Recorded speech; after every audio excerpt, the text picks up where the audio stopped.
While we, along with other news organizations, have talked, sometimes in detail, about the frightening possibility of massive casualties from a biological attack on this country, that's the potential release of deadly viruses and bacteria into the air, the White House has cautioned top officials to steer clear of saying anything about it until tonight. The man the White House authorized to talk to us, and through us to you, is President Bush's Secretary of Health and Human Services, the former of Wisconsin, Tommy Thompson, who insists that we are safer than we've been led to believe. We got to make sure that people understand that they're safe and that we're prepared to take care of any contingency, any consequence that develops for any kind of bioterrorism attack. And you have 3 kids of your own. I have 3 kids, and tonight I'm telling them that they are safe. And my granddaughter, who is less than 2 years old, is safe as well. Safe, he told us, because the federal government has a plan to rush doctors and supplies to the site of any attack. And they proved the plan worked after the World Trade Center was destroyed. We have 8 sites around America, and each one of our sites we have a push package that contains 50 tons of medical supplies, vaccines, antibiotics, gas masks, and ventilators, and so on, that would take care of the American people. And we are able to move those push packages, like we did in the city of New York, within hours. We were able to move from where they was stored into the city of New York within 7 hours. And these 50 tons require 9 semi-trucks or one aircraft a tanker to be able to carry it. Trucks like this one arrived in New York loaded with syringes, IVs, antibiotics for a variety of diseases, including anthrax and plague. Enough supplies to treat 10,000 people. And when New York didn't need them, the trucks returned to their secret staging area to be ready for the next emergency. That shows you that if it happens, we're ready to perform. We will be able to move in. Move in with supplies and with personnel specially trained to treat victims of biological or chemical attacks. We have 7,000 doctors and medical assistance teams throughout America. 7,000 medical personnel that are ready to go. Then why do we hear such gloom and doom from so many people that we are not prepared? And we're hearing it from people in a position to know. That's absolutely correct. And I want to tonight try and explain to the American public that I have the best doctors, researchers, scientists, individuals around me that meet daily on this particular subject. And we looked at it and we found that there were some shortcomings. And we have addressed those shortcomings, and we're still addressing those shortcomings. There are enough hospital beds in America today, because hospitals, you know and I know, have been cutting back. And they've been cutting back on personnel, cutting back the number of beds available. That's true, and that's why, you know, I've asked the Department of Defense if, in fact, we got into a scarcity of hospital beds, if we could bring in some of their mobile hospitals. They, of course, said absolutely. One report has it that only 3% of emergency room workers in hospitals across America, only 3% of them know what the dickens to do about a biological attack. That's why we have the experts in CDC, and that's why we would be moving the experts in no matter where the outbreak would take place, Mike. Secretary Thompson's plan relies on a quick federal response, recognizing that local hospitals have neither the expertise nor the equipment to deal effectively with a biological attack. A new report by the General Accounting Office underscores that local facilities would be overwhelmed. George Washington Hospital in downtown D.C. is more prepared than most. The chemical and biohazard expert, Craig Diatley, showed us a decontamination alley. These showers are designed to decontaminate individuals who have been exposed to a chemical or, in a rare instance, a biologic agent. GW also has an isolation ward with a large supply of antidotes. We feel that we're as well prepared as a hospital is likely to be for these types of situations. But even at that, we would quickly need help from the local government and the federal government, depending upon how large the situation rose to. While Thompson works to improve local preparedness, he told us his quick federal response could contain any outbreak and prevent an epidemic. But Congressman Christopher Shays is not so sure. Right now, we don't have the ability to respond to a massive number of patients. But, you know, the good news is that we are a lot better off than we were a few years ago. No one in the Congress knows more about the bio threat than Chris Shays. a Republican from Connecticut, who is chairman of a House Committee on National Security, has held 18 hearings on bioterrorism. Do potential terrorists currently, to your knowledge, have biological weapons?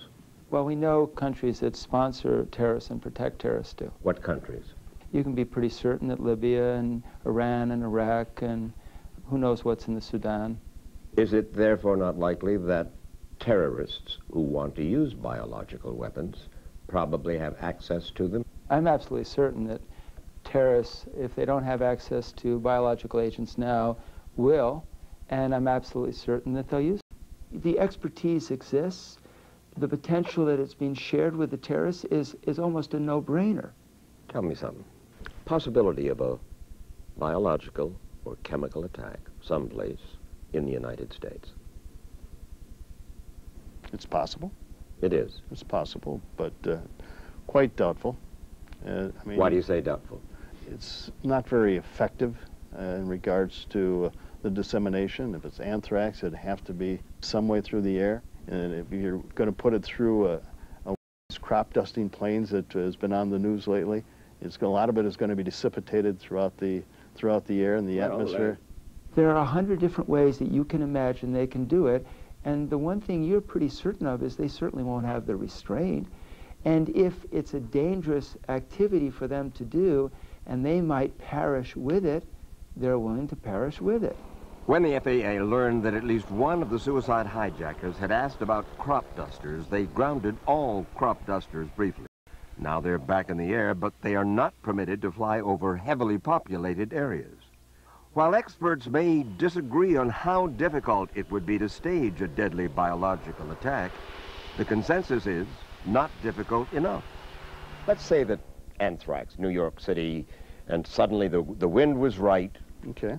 And Manhattan is drenched, if you will, in anthrax. It would take long for a lot of people to drop dead. I'm talking big numbers of people, right? If, in fact, they were able to saturate the public, there would be some fatalities, no question about it. But we would be up there within hours, and we would be able to contain it. Anthrax. How we treat anthrax is by antibiotics, ciprofloxacin and doxycycline. Yeah, that's what there's a run on in New York right now. There is, but I don't think the American public should go out and stockpile antibiotics because they are and we can move them quickly. We have enough to treat 2 million people for 60 days. Really? Yes, for 2 million people for 60 days. Do you have a gas mask? Do I have a gas mask? Yeah. No. You don't? No. Are you aware of the fact? I didn't. Do you have one, Mike? No, I don't. And you shouldn't have one. Well, until yesterday, I was unaware until I read roll call. Everybody in Congress and all their staffers have gas masks. If that's true, why don't the rest of us Americans have gas masks? Should people be going out and buying gas masks now? No. No. No. How would you be able to utilize it? Are you going to have a gas mask with you 24 hours a day? Are you going to go to CVS wearing a gas mask or taking it with? It's not practical. And I don't think the American people should be, scared into believing that they have to have a gas mask. The Congress has appropriated $40 billion to do a lot of things. If you had $1 billion today, because that's what Ted Kennedy has asked for bioterrorism, what would you do with it? First off, I would increase security on our laboratories. Number two, I would increase the purchase of supplies and put more push packages in. We would put more money into research in order to come up with better vaccines and better antibiotics for any of these maladies that we've talked about. Thompson has already accelerated his order for smallpox vaccine. He told us that 40 million new doses will be ready next year instead of in 3 years. In the meantime, we have 15.4 million dosage of vaccines boxed and prepared to deliver if there is a smallpox breakout any place in the country. 15 million, let's say. 15 million. For a country of 280 million. That is correct. So obviously we're behind. No, we're not behind. We're not behind. We're prepared, Mike, because it would not affect the whole country. If an individual got it, we'd vaccinate the people around it, and that would contain it. And we have enough vaccine to do that any place in the country. Last January, the Centers for Disease Control in Atlanta said this country's public health infrastructure was, quote, not adequate to detect and respond to a bioterrorist event. Why were we so unprepared? I think we're unprepared because we never expected anything like September 11th. We never expected anything to happen that would affect the continental United States of America. But since then, we put out an alert to every health department in this country. And we ask those individuals, please advise us. If you see anything suspicious or mysterious out there, let us know. And we're also hooked up on the laboratory network. 81 labs throughout America are hooked up, and they are also monitored on a daily basis ever since September 11th to find out if there's anything suspicious, to give us notice so that we can move our teams in any place in the country. While the Secretary acknowledges the government should have done more sooner, he assured us that if they ever do detect a biological attack, they can quickly diagnose exactly what it is. Analyze it, and we would advise on television, on radio, exactly what to do, what treatments to do. That's why it's so important. If there is anything suspicious, contact the local health department, who contacts the state, who contacts CDC, and we'll have people there within the hours to take care of it, set up an action plan, and we will implement. Look, the telephone system is going to break down. No. There are going to be so many calls. And we will be in there immediately. Don't stock up on antibiotics. Don't stock up on gas masks. Don't change your way of life. That is correct. And if your hospital doesn't have a plan for counteracting a biological attack at this moment, they will have. And they should quickly. And I'm certainly, you know, this has been sort of a, you know, a wake-up for America. Mm-hmm. And we are moving a lot faster than we were before September 11th. But we were prepared before September 11th, and I want you to understand that. The buck stops here. Right here. You're taking on a statement. Yeah. I'm responsible. A big responsibility. Yes, I am. And you're willing to do it. Yes, I am.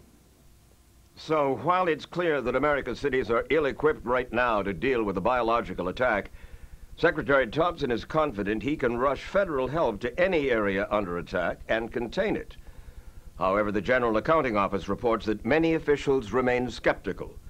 And so tonight we can only hope that Secretary Thompson is right.